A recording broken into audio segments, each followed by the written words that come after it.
ரோமோ Tamil viewers எல்லாருக்கும் வணக்கம். இப்போ பாண்டியன் ஸ்டோர் சீரியலில் இன்றைக்கி என்ன நடந்துச்சுன்னா, தங்கமேல் பண்ணுற அட்ராசிட்டிஸ்னால கோமதி செம்ம கடுப்பாகிறாங்க. ஆமாங்க, கோமதி எதுக்காக கிச்சனுக்கு போகணுன்னு நினைக்கிறாங்க. ஆனால் தங்கமேல் விட மாட்டாங்க.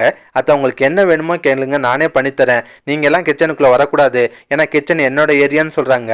அதை கேட்டு கோமதிக்கு லைட்டாக கடுப்பாகுது. இந்த விஷயத்தை மீனாட்ட சொல்லியும் புலம்புவாங்க. இவனடி என்னையவே கிச்சனுக்குள்ளே விட மாட்டா, கேட்டால் கிச்சன் அவளோட ஏரியாவா, எல்லா வேலையும் அவள் தான் பார்ப்பாலாம், கொஞ்சம் ஓவராக தான் பண்ணுறான்னு சொல்லி புலம்புறாங்க. அதை கேட்ட மீனா வந்து நல்லது தானே, எல்லா வேலையும் அவங்களே பார்த்துட்டு போட்டோம், நீங்கள் ஃப்ரீயாக ஜாலியாக இருக்க வேண்டியது தானே சொல்கிறாங்க. அதுக்கு கோமதி வந்து என்னடி நீயும் புரியாமல் பேசுகிற, அது என் சமயக்கட்டு, அவள் என்கிட்ட புடுங்க பார்க்குறா, நான் யாருக்காகவும் என் சமயக்கட்டை விட்டு கொடுக்க மாட்டேன்ற மாதிரிலாம் பேசிட்டு இருப்பாங்க. அப்போ தங்கமேல் வந்து திரும்ப ஒரு ட்ராமா போடுறாங்க. என்னத்த டீ என்ன குடிக்காமல் இருக்கீங்க, பாருங்க ஆறி போச்சு, சரி விடுங்க நான் போய் உங்களுக்கு புதுசாக டீ போட்டு வரேன்னு சொல்கிறாங்க. ஆனால் அந்த டீ கொஞ்சம் சூடாக தான் இருக்கும் போல. கோமதி வந்து அதெல்லாம் ஒன்றும் வேணாமா, நான் இந்த டீயே குடிச்சுக்கிறேன்னு சொல்கிறாங்க. ஆனால் தங்கமேல் கேட்க மாட்டாங்க.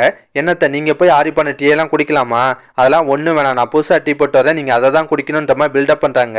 அதுக்கப்புறம் என்ன நடக்குதுன்னா, சரவணன் தங்கமேலும் கோயிலுக்கு கிளம்புறாங்க. போகிறதுக்கு முன்னாடி சரவணன் கோமதியிட சொல்லிட்டு போகணுன்னு தான் நினைக்கிறாரு. ஆனால் பாண்டியன் தான் லேட் ஆச்சுடா, நீ கிளம்பு, அம்மா ஏதோ வேலையில் இருக்கா போல, வந்தோடனே நான் சொல்லிக்கிறேன்னு சொல்கிறாரு. சரவணன் கிளம்பிடுவார். ஆனால் கோமதிக்கு சரவணன் சொல்லாமல் போனது ரொம்ப வருத்தமாகுது. ஓன்னு உட்காந்து அழுக ஆரம்பிச்சிடறாங்க.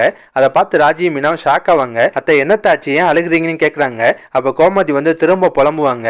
என் புள்ள சரவணன் இங்கே இருக்க மொட்டை மாட்டிக்கு போகிறதுனா கூட என்கிட்ட சொல்லிட்டு தான் போவேன், ஆனால் இன்னைக்கு பொண்டாட்டி வந்தோன்னே என்கிட்ட சொல்லாமல் கொள்ளாமல் வெளியே கிளம்பிட்டான், கல்யாணம் ஆன பின்னாடி அவன் மொத்தமாக மாறிட்டான்னு புலம்புறாங்க.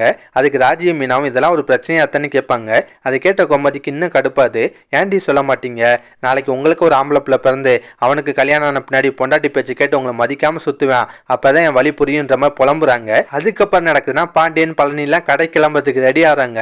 அப்போ கதிர் வந்து பாண்டியன்ட்ட, அப்பா ஒரு நிமிஷம் நில்லுங்கப்பான்னு சொல்லிட்டு பணத்தை எடுத்து பாண்டியன்ட்ட நீட்டுவாரு. அதை பார்த்து எல்லாருமே ஷாக் ஆறாங்க. சரவணன்லாம் கேட்குறா, டே கதிர் இப்போ எதுக்கு நீ அப்பாட்ட பணம் கொடுக்குறேன்னு கேட்பாரு. அப்போ கதிர் சொல்றாரு, நானும் ராஜி இந்த வீட்டில் தங்குறதுக்கு சாப்பிட்றதுக்கும் பணம் கொடுக்கணும்ல, அந்த பணம் தான் சொல்றாரு. அதை கேட்டு பாண்டியனுக்குலாம் செம்ம கடுப்பாது.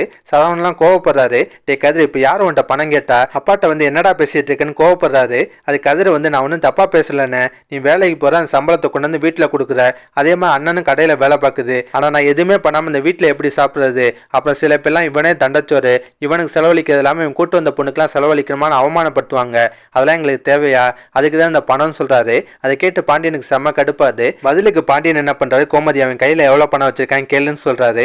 கதிர 6000 சொல்லுவாரு. உடனே பாண்டியன் வந்து, கோமதி இந்த வீட்டுல 2 பேர் தங்கி சாப்பிடணும்னா எவ்வளவு செலவாகும், அதை உடனே கணக்கு போட்டு சொல்லுன்னு சொல்றாரு. அதோட தான் இன்னைக்கு சீரியல்ல முடிச்சிருந்தாங்க. நாளைக்கு இதுவே ஒரு பிரச்சனையாகுங்க. ஆமாங்க, பாண்டியன் வந்து மொத்த வீட்டு கணக்கையும் பார்த்துட்டு, ஒரு ஆளுக்கு 5000 ரூபா செலவாகுது, 2 பேர்னா 10,000 ரூபா ஆகும், ஆனா நீ 6000 ரூபா தான் கொடுத்துருக்க, மீதி காசு எங்கன்னு கேட்க போறாரு. அதை பார்த்து எல்லாருமே ஷாக் ஆகிறாங்க. கோமதிலாம் என்னங்க நீங்க, அவன் தான் ஏதோ புரியாம பண்ணிட்டு இருக்கானா, நீங்களும் இப்படி பேசுறீங்கன்னு சொல்லி கோவப்படுவாங்க. கடைசியா கதிர் என்ன பண்ண வாய்ப்பு இருக்குன்னா, அவர்கிட்ட இன்னும் கொஞ்சம் பணம் மிச்சம் இருக்கலாம், அந்த பணத்தெல்லாம் சேர்த்து போட்டு இந்தாங்க நீங்க கேட்ட பணம் சொல்லிட்டு பாண்டியன்ட்ட கெத்தா கொடுக்க வாய்ப்பு இருக்கு. இல்லைன்னா இந்த 6000 முத பிடிங்க, மிச்ச பணத்தை நான் இந்த மாசம் முடியறதுக்குள்ளே கொடுத்துறேன்னு சொல்லி பாண்டியனை வெறுப்பேற்றுவாரு. இந்த மாதிரி சீன்லாம் வரதுக்கு வாய்ப்பு இருக்குங்க. இதுக்கப்புறம் நடக்கும்னா, கோமதி வந்து கதிர்கிட்ட கோவப்படுறாங்க. நீ பண்ணது ரொம்ப தப்புடான்னு சொல்றாங்க.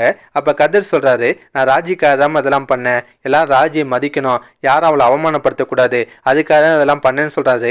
அதை ராஜியும் கேட்டுறாங்க. கதிர் தனக்காக இதெல்லாம் பண்ணதுன்னு நினைச்சு ரொம்ப சந்தோஷப்படுறாங்க. அவங்க 2 பேருக்குள்ள இருக்க காதல் இன்னும் ஒரு படி முன்னேற போகுது. இதெல்லாம் பத்தி உங்க கருத்தை நான் மறக்காம கமெண்ட்ல சொல்லுங்க. இந்த வீடியோ பிடிச்சுன்னா ஒரு லைக்கை தட்டுங்க. நம்ம சேனல் ப்ரோமோ தமிழ் ரிவ்யூ இதுவரை சப்ஸ்கிரைப் பண்ணலாம், ப்ளீஸ் கை சப்ஸ்கிரைப் பண்ணிக்கோங்க. நான் உடனே கொன்ன சீரியல் அப்டேட் கொடுத்துட்டே இருக்கேன். Bye guys.